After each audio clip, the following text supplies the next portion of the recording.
Hello, welcome back to my channel. My name is Deb from DG Reads, and it is time for my October TBR.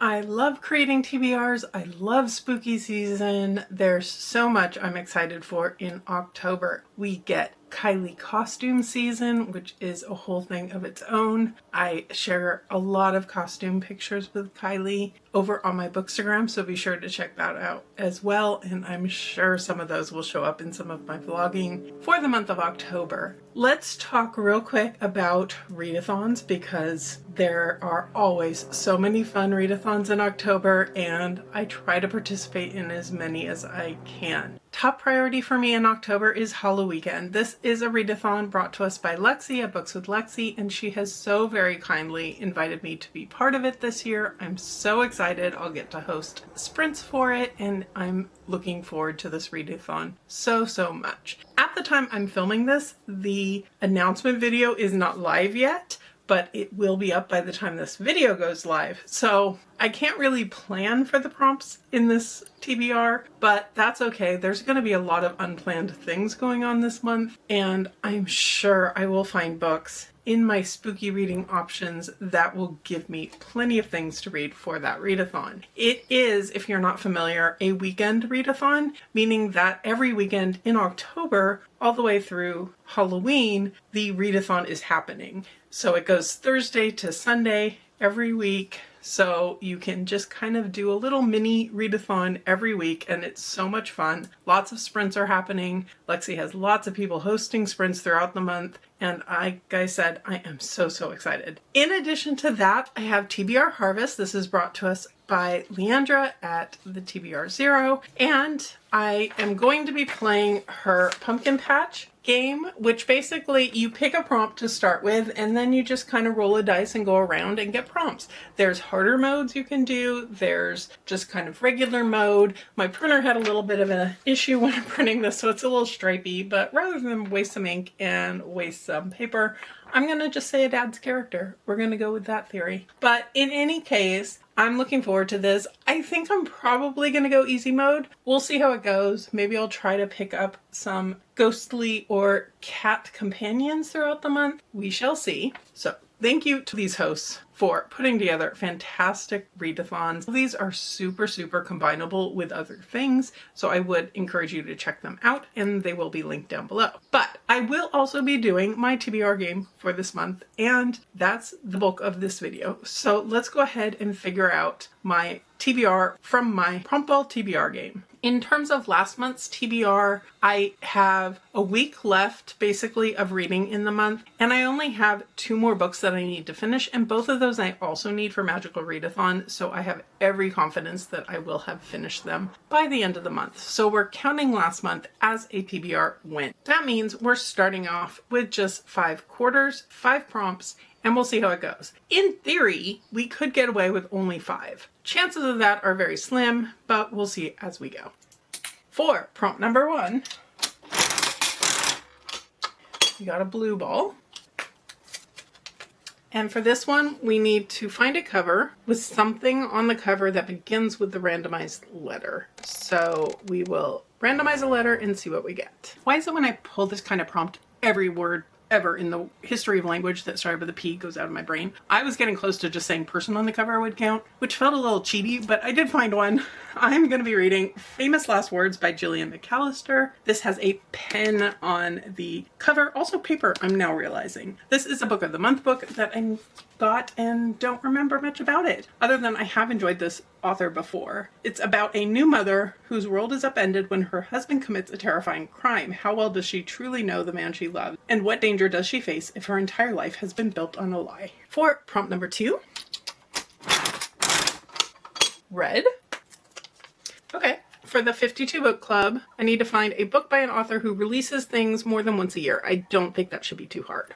Next prompt we got was for a book by an author who releases more than one book a year. And the first one that came to mind, because I feel like we've gotten several a year the last couple of years, is Stephen King. So I'm going to be reading Never Flinch. This is the latest in the Holly Gibney series. It is, however, I understand, relatively standalone. We are back with her, but also a bunch of new characters. And we've got a killer on a diabolical revenge mission and another storyline about a vigilante targeting a feminist celebrity speaker. So I am excited for this one. I know he's come out with a fairy tale this year, like an actual one, not the book fairy tale, which came out a while back. And this is a gifted copy I received from Scribner. We also had a re-release of Life of Chuck from him this year. And anyway, I'm excited to get to this one.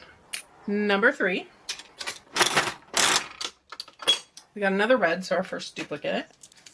And this is to read one of my Google Unread books. So a book generally that I've been gifted by Macmillan Audio and have not gotten to yet. So that's definitely doable. For a Google Unread book, I feel like I'm cheating a little bit because this one hasn't been unread for long. I just got the audiobook like last week, but I'm going to be reading The Autumn Springs Retirement Home Massacre by Philip Cossey. I just got this in the mail yesterday, so I have a hard copy as well to go with the audio. The audio is gifted from Macmillan, and this one is gifted from Twart Nightfire. I don't know much about this one going into it, but it is a retirement home massacre. What else do you need?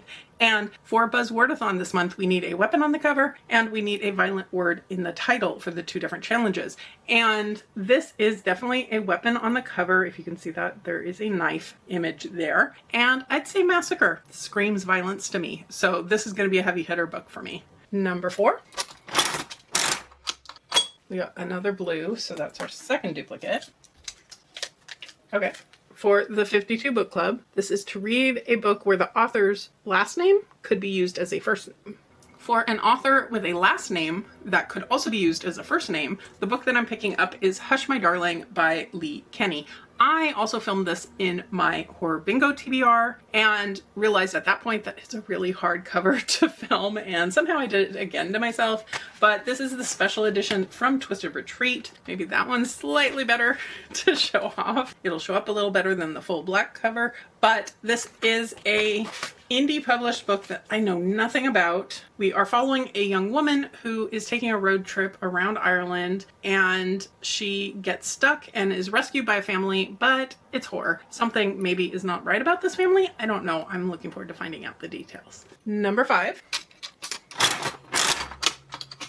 Green. So we only had 2 duplicates. That's not the worst we've ever done.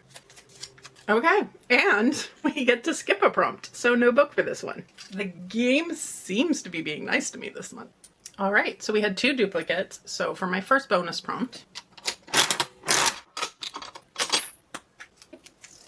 we need to read an Illumicrate book. And for our next prompt, we got to skip a prompt. I forgot I had even put these in the prompt ball machine. I don't think I've ever actually pulled one out. So given that I'm doing readathons this month where I won't know what I'm reading exactly until I roll a prompt or figure out what's next, I'm happy to be able to have the game be nice to me for once. For my first bonus prompt, I did get Illumicrate. And with this one, it's just so broad. I have so many Illumicrate books I need to get to. But being that it's spooky season, I decided to go with a book from their horror subdivision subscription box and pick up The Staircase in the Woods by Chuck Wendig. This is an author I've really enjoyed before and also not connected with before, so I'm a little nervous going into this one, but it sounds so good. We've got mysterious stairway appearing in the woods to a bunch of kids. Some of them go up, only some of them come back down. The others disappear, the stairs disappear. I am so intrigued. And what should be, hopefully, probably our final one, from Around the Year in 52 Books, a book that has been translated and is from Asia. So that will take a little more research. And for our final prompt, we got a translated book from Asia. And this one, I don't think I have anything currently on my shelves that would work. So I think what I'm going to do is pick up from the library Life Ceremony, which is by Sayaka Murata. This is the author who wrote Convenience Store Women and Earthlings, which I've really, really enjoyed in the past. This is a story collection, and and I'm excited to pick it up. I really don't know anything about it aside from the fact that my library has it. This is her first collection to be translated into English, and they're a mix of humor and horror to portray both the loners and the outcasts, as well as turning the norms and traditions of society on their head to better question them. So I don't know much going in, but I'm excited to go ahead and check this out from the library. So I got off pretty light with my prompt ball stack this month, but of course there's always more. For Buddy Reads, I have the next 2 books in Vampire Academy for our next live show, which will be happening later in October. And this is Shadow Kiss and Blood Promise by Rochelle Mead. I had so much fun reading the first 2 in this series, and I've been really eager to go ahead and continue. These are not small. The books keep getting slightly longer, but they read so quickly, and I have a lot of excitement to get to them. For Faith Follow Along, the next book that we're going to be reading is A Time of Blood by John Gwynne. This is likely to be a November read for me. I think our live show is like a week or week and a half into the month of November. We haven't actually set on a date, but I might get started with this before the end of the month, so did want to let you know that. It is the Catch Up Book Club's current series. This is book 2 in the second trilogy in this world from John Gwynne, and I just finished book 1, really enjoyed it, and I'm excited to continue. For my Classics Buddy Read group that I co-host over on Bookstagram, we're going to be reading Gothic Tales by Elizabeth Gaskell. I don't know much about this one at all other than it's Gothic Tales. It seems perfect for the season, and this is an author I've appreciated in the past. I will of course have some ARCs to be reading during the month as well, but for sure a couple that I am picking up are going to be The Seven Rings by Nora Roberts. This actually comes out in November, but it's a ghostly story. It's the conclusion of a trilogy that I've been really enjoying, and it seems perfect for October reading and fall reading in general. We are following characters who have moved into a haunted house, but most of the ghosts are friendly. There is one who is very much not friendly, and this will bring a conclusion to the whole story of a curse on this family that ends weddings or marriages in disaster, and I cannot wait. And one that actually came out in September, but I haven't gotten to it yet. I just actually got the audiobook arc for it, is Galloway's Gospel by Sam Reveline. This one, in 2009, a character was bored in class. She kind of creates this fictitious cult, and cut to 2019. Apparently this cult took off and she's having to combat it.